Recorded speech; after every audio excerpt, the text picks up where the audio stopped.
नमस्कार, यो हो ग्यालेक्सी प्रदेश न्यूज। सुरुवातमा हेडलाइन्स।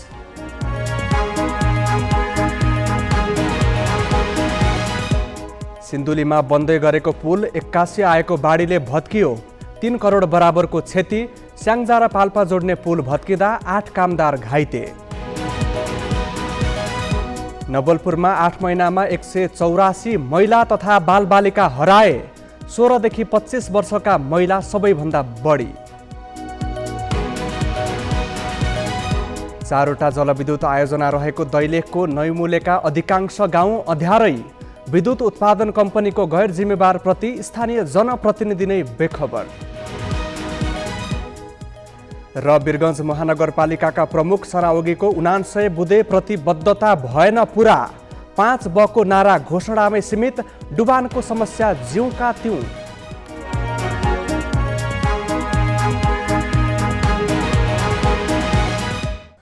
अब न्यूज विस्तारमा। सिन्धुलीको सिन्धुलीमाडी नजिकै घ्वाङ खोलामा निर्माणाधीन पुल बाढीले भत्काएको छ।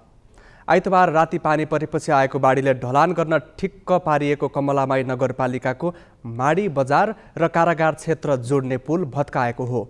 पानी निकास गर्न खोलामा साँगुरो पारेर राखेको हिउम पाइपको कारण बाढी थुनिएकाले पुल भत्किएको बताइएको छ। निर्माणाधीन पुलको संयन्त्र बाढीले भत्काउँदा करिब 3 करोड बराबरको क्षति भएको कम्पनीले अनुमान गरेको छ। त्यस्तै कालीगण्डकी नदीमाथि निर्माण भइरहेको स्याङ्जा र पाल्पा जोड्ने पुल हिजो साँझ भत्किँदा 8 कामदार घाइते भएका छन्। पुल हिजो साँझ क्रेनले बीम जोड्ने क्रममा असावधानीवश छोएर बीम खसेर पुल भत्किएको हो।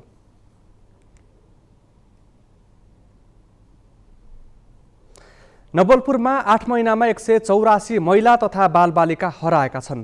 जिल्ला प्रहरी कार्यालयको तथ्याङ्क अनुसार चालु आर्थिक वर्षको 8 महिनामा 123 महिला, 54 बालबालिका र 7 बालक हराएका हुन्। जिल्ला प्रहरी कार्यालयमा निवेदन परेका 123 महिला मध्ये 102 जना फेला परेका छन्। 21 महिला अझै बेपत्ता छन्। हराएका 54 बालबालिका मध्ये 36 जना फेला परेका छन् भने 18 जना फेला परेका छैनन्। हराउने मध्ये 16 देखि 25 वर्ष उमेर समूहका महिला बढी रहेका छन्। बालबालिका हराउने क्रम न्यूनीकरण गर्न विद्यालय लक्षित सचेतनामूलक कार्यक्रम गर्ने, वैदेशिक रोजगारी र सामाजिक सञ्जालबाट जोडिएका सम्बन्धबाट हुन सक्ने सम्भावित दुर्घटनाका कार्यक्रम ल्याउनका लागि प्रहरीले तयारी गरेको जनाएको छ। इलामको फाकफोक थुम गाउँपालिकाकी उपाध्यक्ष सरस्वती राईलाई प्रहरीले नियन्त्रणमा लिएको छ। एक युवकलाई कुटपिट गरेको उजुरीको आधारमा उनलाई नियन्त्रणमा लिएको जिल्ला प्रहरी कार्यालय इलामले जनाएको छ। मौसमी कामदार कोरिया पठाउने विषयमा विवाद हुँदा उपाध्यक्ष राईले स्थानीय कृष्ण बहादुर खड्कालाई पिटेकी थिइन्। उनीमाथि अभद्र व्यवहारमा कानुनी प्रक्रिया अगाडि बढाइएको प्रहरीले जनाएको छ। कर्णाली प्रदेशकै सबैभन्दा धेरै जलविद्युत आयोजना भएको गाउँपालिका हो दैलेखको नौमुले। एउटा गाउँपालिकामा 4वटा विद्युत आयोजना छन्। पदम खोला र द्वारी खोलाबाट विद्युत उत्पादन पनि भइरहेको छ। विद्युत उत्पादनको हब बने पनि नौमुलेवासी अँध्यारोमा बस्न बाध्य भइरहेका छन्। पालिका केन्द्र नौमुले बजार बाहेक अन्य क्षेत्रका नागरिक विद्युतको पहुँचबाट बाहिर छन्। अपर लोहोरे र लोहोर खोलामा विद्युत उत्पादन अन्तिम चरणमा छ भने द्वारी खोलाबाट 3.57 मेगावाट र पदम खोलाबाट 10.5 मेगावाट विद्युत उत्पादन भइसकेको छ। तर स्थानीयले बत्ती बाल्न पाएका छैनन्। यही छ यहाँको बेफाइदा के छ भन्दाखेरि हाम्रा नदीनालाहरू बगेर गए। हामीलाई यहाँ बत्ती छिटो आओस्, छिटै यो सरकारले छिटै हाम्रो यो गाउँघरमा बत्ती पुर्याइदियोस्, त्यही बेफाइदा छ हामीलाई। गाउँपालिकामा बन्दै गरेका विद्युत आयोजनाले सडक, शिक्षा, स्वास्थ्य, सञ्चार र भौतिक पूर्वाधारमा सहयोग गर्नुपर्छ। स्थानीय जनप्रतिनिधि समेत यसमा बेखबर छन्। त्यस विषयमा हामीले जो मापदण्ड 10% पानी छोड्ने भन्ने छ, त्यो कानुन छ। त्यो हाइड्रो पावर 10% पानी छोड्नुपर्छ। त्यो 10% पानी हाइड्रो पावरले छोड्नुपर्छ। र अर्को कुरा, जो हाइड्रो पावर पदम खोलामा बनिसकेको अवस्था सबैलाई थाहा छ। तर त्यहाँ के हो भन्दा अहिले हामीले सानो एउटा होटल खोल्यो भने एउटा हामीले साइनबोर्ड राख्छौँ, एउटा सानो कपडा पसल खोल्यो भने साइनबोर्ड राख्छौँ। तर यो हाइड्रो पावरले कुन लगानीबाट बन्यो? आफ्नो लगानीबाट बन्यो कि विदेशी लगानीबाट बन्यो कि नेपालको लगानीबाट बन्यो कि कति बजेटमा बन्यो, कति मेगावाट बन्यो यो सूचनाको हकदेखि हामी एकदम वञ्चित छौँ। बत्ती त दिएका छैनन् नै, प्राकृतिक स्रोत साधनमा स्थानीयवासीको अधिकारलाई कुण्ठित गर्ने काम समेत विद्युत उत्पादन कम्पनीले गरेका छन्। कम्पनीले मुआब्जा बाहेक तल्लो र माथिल्लो तटीय क्षेत्रमा प्रावधान के छन् कुनै पनि जानकारी स्थानीयलाई गराएका छैनन्। विद्युत उत्पादनका लागि 10% पानी खोलामै छाड्नुपर्ने हुन्छ। आयोजनाले पानी नछाड्दा डाँडापाखा सुक्खा बनेका छन् भने उत्पादनमा कमी आएको छ।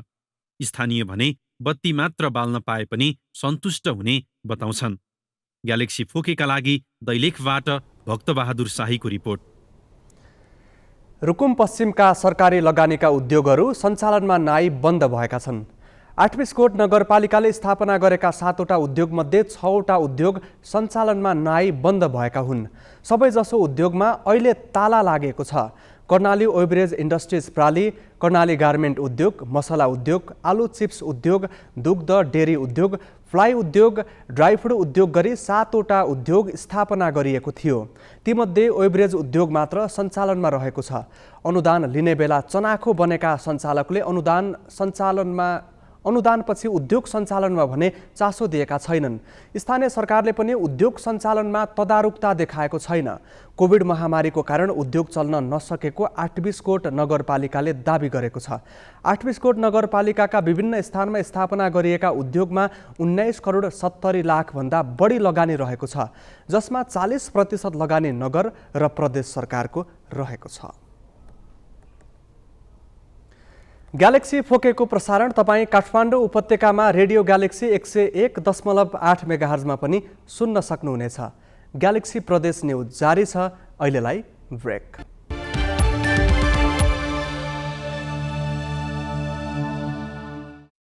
अब बाँकी न्युज।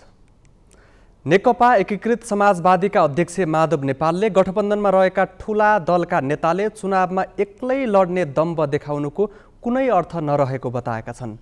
निर्वाचनमा थोरै मत पनि महत्त्वपूर्ण हुने भएकाले फुर्ती लगाउँदै हिँड्नुको तुक नभएको उनको भनाइ छ। विराटनगर विमानस्थलमा आज सञ्चारकर्मीसँग कुरा गर्दै अध्यक्ष नेपालले स्थानीय तहको निर्वाचनमा गठबन्धनका सबै दललाई मान्य हुने गरी आधार तयार गरेर चुनावी तालमेल हुने प्रश्न पारे। केपी ओली देशकै निम्ति घाँडो भएकाले यो निर्वाचनमा उनलाई हराउन सबै दल एक ठाउँमा उभिनुको विकल्प नरहेको नेपालको भनाइ छ।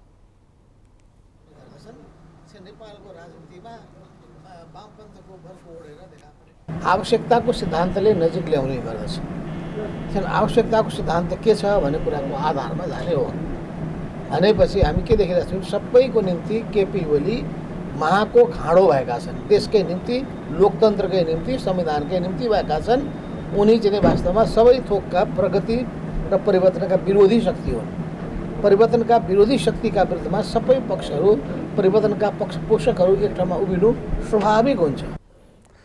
नेता नेपालले केही दिनअघि भारत भ्रमणको क्रममा प्रधानमन्त्री शेरबहादुर देउवाले भारतीय जनता पार्टीको मुख्यालय गएर नेतालाई भेट्नु अनुचित भएको टिप्पणी गरे।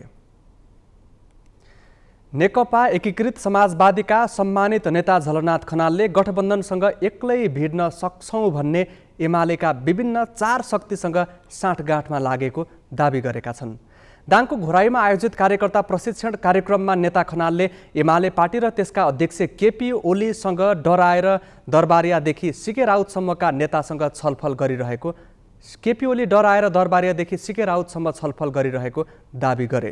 त्यसै गरेर उनीहरू लोकसभाका सहसभाले वार्ता गर्दैछ। त्यसै गरी उनीहरू सिके राउतसँग पनि उनीहरू वार्ता गर्दैछ। दरबारियाहरूसँग पनि वार्ता गर्दैछ। यसो हुनाले उनीहरूको साँठगाँठ कस्तो हुँदैछ भन्दा चरम दक्षिणपन्थी शक्तिहरूसँग उनीहरूको साँठगाँठ देखिँदैछ र उनीहरूले यी 3-4वटासँग मोर्चै बनाएर आयो भने पनि हामीले आश्चर्य मान्नुपर्ने छैन। आसन्न स्थानीय निर्वाचनमा अहिलेकै 5 दलीय गठबन्धन कायम रहने र दलीय हैसियतको आधारमा सिट निर्धारण हुने उनको भनाइ छ। राप्रपा नेपालका अध्यक्ष कमल थापाले वैशाख 30 गते हुने स्थानीय तहको निर्वाचनमा नेकपा एमालेसँग गठबन्धन हुने बताएका छन्। रापरपा नेपाल जिल्ला कार्य समितिको अगुवा कार्यकर्ता भेलापछिको पत्रकार सम्मेलनमा अध्यक्ष थापाले यो निर्वाचनमा जुनसुकै राजनीतिक शक्तिसँग सहकार्य गर्न सक्ने गरी रापरपा नेपालको ढोका खुला रहे पनि अहिले एमालेसँग सहकार्य गरेर जाने बारेमा कुराकानी भइरहेको बताए। मुख्य रूपले हामी नेकपा एमालेसँग सहकार्य गरेर हिँड्ने बारे प्रारम्भिक कुराकानी गरिरहेको छ। भर्खर कुराकानी सुरु भएको छ। भर्खरै रापरपा नेपाल पुनर्जागृत भएकाले यो स्थानीय निर्वाचनमा धेरै ठूलो महत्त्वाकांक्षा नराख्ने उनको भनाइ छ।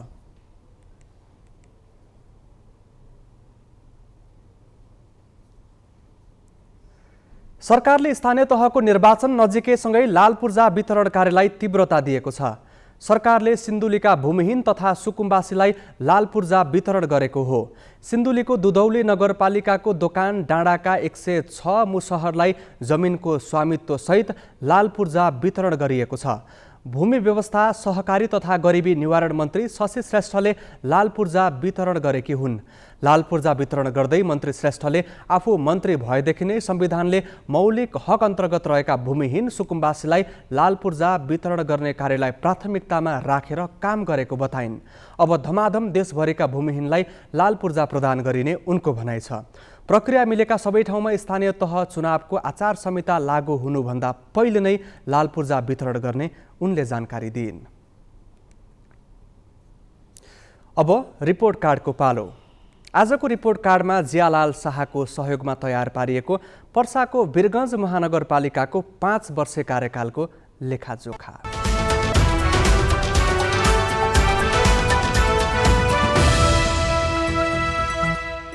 वीरगञ्ज महानगरपालिकामा जनप्रतिनिधि चयनका लागि 2074 असोज 2 गते निर्वाचन भयो। असोज 11 गतेको मत परिणामले महानगरपालिका नेतृत्वमा फोरम नेपालबाट उम्मेद्वार बनेका विजय सरावगी विजयी भए। उनले नेपाली कांग्रेसका अजय द्विवेदीलाई 2196 मतान्तरले पराजित गरे। वीरगञ्जको विकासमा व्यवसायी पृष्ठभूमिका सरावगीको भूमिका महत्त्वपूर्ण हुने अपेक्षा गरियो, तर 5 वर्ष बित्दै गर्दा अवस्था त्यस्तो देखिएन। चुनाव हुनुभन्दा पहिला उहाँले के भन्नुभएको थियो भन्दा फेरि महानगरबाट कुनै पनि सेवा सुविधा लिँदैन हो नि, तपाईँहरूको सबैको सामने राख्नु भएको थियो। तर मेयर जितिसकेपछि उहाँले करोडौँ रुपियाँको गाडी चढ्नुभयो, महानगरको सबै सेवा सुविधाहरू लिनुभएको छ। जनतालाई चाहिँ झुट बोलेर होइन, जनतालाई चाहिँ भ्रममा राखेर उहाँले चाहिँ स्थानीय तहमा वीरगञ्ज महानगरपालिकाको मेयरमा चाहिँ जित्नुभयो। तत्कालीन संघीय समाजवादी फोरम नेपालमा प्रवेश गरी चुनावमा होमिएका सरावगीको नारा थियो, अब की बार विकास हमनी के सरोकार। उनले 5 स्थानीय तहको बेरोजगारी अन्त्य, वित्तीय सबलता, विद्यालय, बिजुली र बाटो निर्माणलाई विशेष जोड दिएका थिए। 99 बुँदाको प्रतिबद्धतामा सरावगीले बालबालिकादेखि सासु बुहारीसम्मलाई प्रभावित पार्ने कार्यक्रम समेटेका थिए।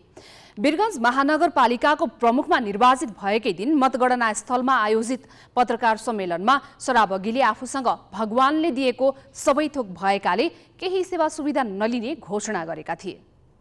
जुन बलिदानी जुन हाम्रा जति पनि जुन अहिले शहीदहरू भएका छन् उनीहरूको जुन अहिले चाहना छ त्यो पुरा गर्ने प्रयास गर्छु र पुरा पनि हुन्छ। किनभने मलाई अरू नेताहरू जस्तै बेइमानी गर्नु छैन, यहाँ बसेर मलाई खानको लागि छ। अब मलाई यो 5 गुणादेखि 10 गुणा विकास मलाई गर्नु छ। जुन वीरगञ्जले 50 वर्षमा विकास पाएको छ त्यो 5 वर्षमा गरेर देखाउँछु साथी। तर त्यसको 1 वर्ष नबित्दै नगरको 1 करोड 45 लाख रुपैयाँमा पजेरो खरिद गरे। प्रतिबद्धता अनुसार काम गर्न नसकेका सरावगीले ल्यान्डफिल साइट, नयाँ बस पार्क, चिल्ड्रेन पार्क र एडिबीले बनाएको सडकलाई आफूले गरेको मुख्य उपलब्धिको रूपमा चर्चा गर्ने गरेका छन्। 5 वर्षको कार्यकाल हाम्रो धेरै राम्रो त रहेन, किन 2 वर्ष हामीहरू चाहिँ कोभिडमै समय बिताउनु पर्यो। हामीले सोचे अनुसारका थुप्रै कामहरू चाहिँ पोस्टपोन गर्नु पर्यो। कोभिडका धेरै पैसाहरू चाहिँ हाम्रा डाइभर्ट भए। तैपनि मैले जति वाचा गरेको थिएँ त्यो मध्येका सबभन्दा बढी मेरो च्यालेन्जिङ के थियो भने फोहोर मैलाको व्यवस्थापन। जुन तपाईँलाई थाहा छ कि पहिला चाहिँ बोर्डरमा फोहोरहरू फालिन्थ्यो, एकदमै बोर्डरमा गनाएर मतलब मान्छेहरू आउँदा जाँदा नाक थुनेरै आउन जानु पर्थ्यो। त्यो व्यवस्थापन गर्न हामी सफल भयौँ। ल्यान्डफिल साइट सुरुवात गरेर त्यो काम कम्प्लिट गरियो। सरावगीको दाबी विपरीत मुख्य व्यापारिक क्षेत्र Adarsh Nagar, Shripur, Ranighat, छपकैया, jail road, गोसवारा road लगायत क्षेत्रमा वर्षातमा डुबानमा पर्ने समस्या जिउँका तिउँ छ। वीरगञ्जमा 50 वर्षमा हुन नसकेको विकास म मेरो कार्यकालको 5 वर्षमै गर्छु। 3 महिनामा अव्यवस्थित नाला, सडक र फोहोरको व्यवस्थापन गरेर वीरगञ्जलाई व्यवस्थित, समृद्ध र मुलुककै सर्वोत्कृष्ट महानगर बनाउँछु। वीरगञ्ज महानगरमा रहेका सबै सामुदायिक विद्यालयमा अङ्ग्रेजी माध्यमबाट पठन पाठन हुने व्यवस्था गरेर बोर्डिङ स्कुल सरहको गुणस्तरीय शिक्षा प्रदान गर्नेछु। वीरगञ्ज महानगरका हरेक गृहिणीलाई घरमै रोजगारी दिन्छु। नारायणी उपक्षेत्रीय अस्पतालमा 1200 शैय्याको हस्पिटल सञ्चालन गर्दै क्षेत्रीय अस्पतालको रूपमा स्तरोन्नति गर्छु र यस अस्पताललाई शिक्षण अस्पताल पनि बनाउँछु। वीरगञ्ज महानगरपालिका कार्यालयमा भोजपुरी भाषालाई सरकारी कामकाजको भाषाका रूपमा लागू गर्छु।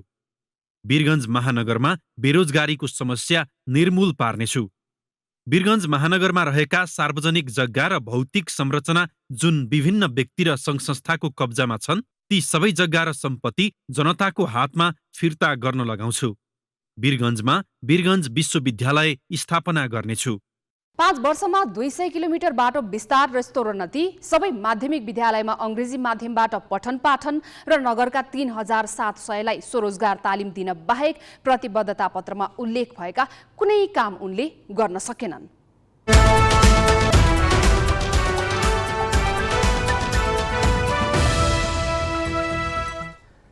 ग्यालेक्सी प्रदेश न्युज अझै जारी छ। अहिलेलाई पुनः ब्रेक।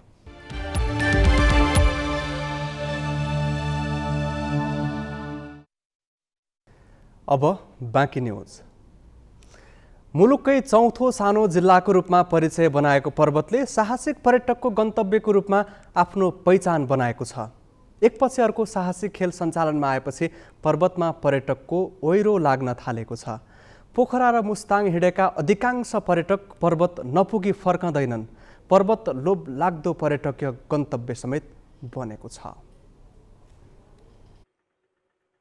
साहसिक पर्यटकीय पूर्वाधार बढेसँगै पर्वतमा आन्तरिक तथा बाह्य पर्यटकको आकर्षण बढेको छ। कुस्मा बजारमा बनेको विश्वकै दोस्रो अग्लो बन्जी जम्प, विश्वकै दोस्रो लामो जिप लाइन, नेपालकै अग्ला र लामा झोलुङ्गे पुलले पर्यटकलाई आकर्षित गरेको हो। अहिले सिसाको पुल, स्काई साइक्लिङ, स्काई क्याफे लगायतका संरचना थपिएपछि त पर्यटकको आगमन झनै बढेको छ। कस्तो लाग्यो तपाईँलाई साइक्लिङ, त्यहाँ चाहिँ स्काई साइक्लिङ जाँदाखेरि? एकदम दामी, एकदमै। थोरै अनुभव सुनायो अलिकति एक्साइटमेन्ट होइन, अगाडि त विलमा हेऱ्यो भने चाहिँ एकदम मजा लाग्छ होइन, साइड साइडमा भ्यू हेर्दै जान पाइन्छ, एकदम रमाइलो हुन्छ। साँच्चै लाइफ टाइम एक्सपिरियन्स भयो मेरो लागि चाहिँ यो। पर्यटकको सङ्ख्या बढेसँगै कुस्मा बजारमा व्यापार व्यवसाय बढेको छ। पर्यटकीय पूर्वाधार बढेसँगै कुस्मा बजारमा सुविधा सम्पन्न होटल थपिन थालेको छ। मुस्ताङ तीर्थ हिँडेका भारतीयदेखि नेपाली पर्यटकहरूले कुस्मालाई ट्रान्जिट बनाउने गरेका छन्। अब हामी भोलि चाहिँ मुक्तिनाथतिर जाने हो। आज त्यो पुल पारी पुग्नु लाग्यो, अलिकति बाटो त्यहाँ भट्केको देखेर फर्केर भन्छ आज कुस्मै बस्नुहुन्छ? हजुर, यहीँ बस्ने। पोखरादेखि कुस्मासम्मको बाटो फराकिलो बनेसँगै 62 किलोमिटरको दूरी 1 घण्टामा पार हुन्छ। मुस्ताङ पुग्न समेत कुस्मा बजार भएर जानुपर्ने भएपछि पर्वत पर्यटकको केन्द्र बनेको छ। पारिवारिक भ्रमण तथा विभिन्न शैक्षिक अवलोकनका लागि पनि कुस्मा धेरैको रोजाइ बन्ने गरेको छ। पोखरा पछिको पर्यटकीय गन्तव्य कुस्मा हो भन्ने कुरामा सायद दुईमत छैन। यो विषय पछिल्लो पर्यटकहरूको सङ्ख्या वृद्धिले पनि पुष्टि गर्दै गइरहेको छ। तथापि कुस्मामा पर्यटक आएर मात्रै हामीले पर्वतको समग्र समृद्धि हासिल गर्न सक्दैनौँ। त्यसै कारणले पर्वत जिल्लामा रहेका ऐतिहासिक, धार्मिक र साहसिक पर्यटकीय गन्तव्यहरू पहिचान गर्दै त्यहाँसम्म हामी पर्यटकहरू कसरी लग्न सक्छौँ भन्ने विषयमा तिनै तहका सरकारहरू गम्भीर हुन जरुरी छ। पर्वतको सदरमुकाम केन्द्रित पर्यटनलाई अन्यत्र विस्तार गर्ने कुरामा चाहिँ कसैको ध्यान पुगेको छैन। यहाँका धार्मिक, सांस्कृतिक, ऐतिहासिक, प्राकृतिक लगायतका महत्त्वपूर्ण पर्यटकीय गन्तव्यहरूका बारेमा प्रचार प्रसार गर्दै अघि बढ्ने हो भने पर्यटनको क्षेत्रमा पोखराको विकल्पका रूपमा पर्वत रहने देखिन्छ। ग्यालेक्सी 4K का लागि पर्वतबाट सुमनजङ थापाको रिपोर्ट। लुम्बिनी प्रदेश सरकारले थारू बस्तीमा परम्परागत संरचना निर्माण सुरु गरेको छ। बाँकेको राप्ती सोनारी गाउँपालिकाको नवलपुर सहित 7 स्थानमा परम्परागत ठाँटी घर निर्माण गर्न थालिएको हो। ठाँटी घरको शिलान्यास गर्दै लुम्बिनी प्रदेशका पर्यटन, ग्रामीण तथा शहरी विकास मन्त्री डिल्ली चौधरीले ठाँटी घर निर्माणको लागि 7 करोड रुपियाँ खर्च गरिने जानकारी दिए। सरकारले 12वटा जिल्लामा सांस्कृतिक ग्राम बनाउने लक्ष्य राखेको छ। हिजो हामीले बाँकेमा शिलान्यास गऱ्यौँ। दाङ, बाँके र बौद्धियामा थारू बहुल्यता क्षेत्रमा थारू सांस्कृतिक ग्रामहरू बनाउने र थारूहरूको खानपिन, रीतिरिवाज र संस्कृतिलाई बचाउँदै त्यसलाई व्यावसायीकरण गर्ने यो खास प्रदेश सरकारको लक्ष्य हो। ठाँटीघर, दाङ, बाँके र बर्दियाका थारू समुदायको परम्परा हो। थारू समुदायमा पाहुनालाई मिठो खुवाउने तर आफ्नो मूल घरमा नसुताउने पुरानो चलन छ। ठाँटीघर थारू समुदायको बैठक घर पनि मान्ने गरिएको छ। ग्यालेक्सी प्रदेश न्युज सक्नु अघि हेडलाइन्स।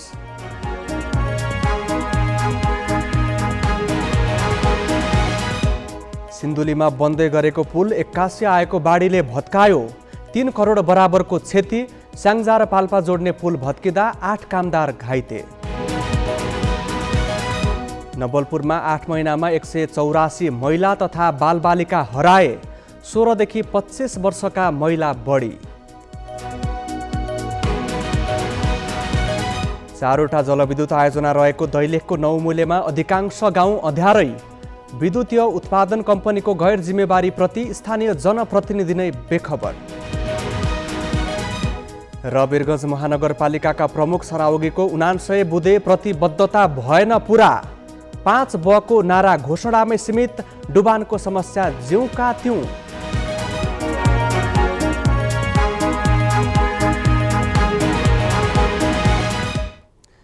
ग्यालेक्सी प्रदेश न्युज अहिलेलाई सकियो। नमस्ते।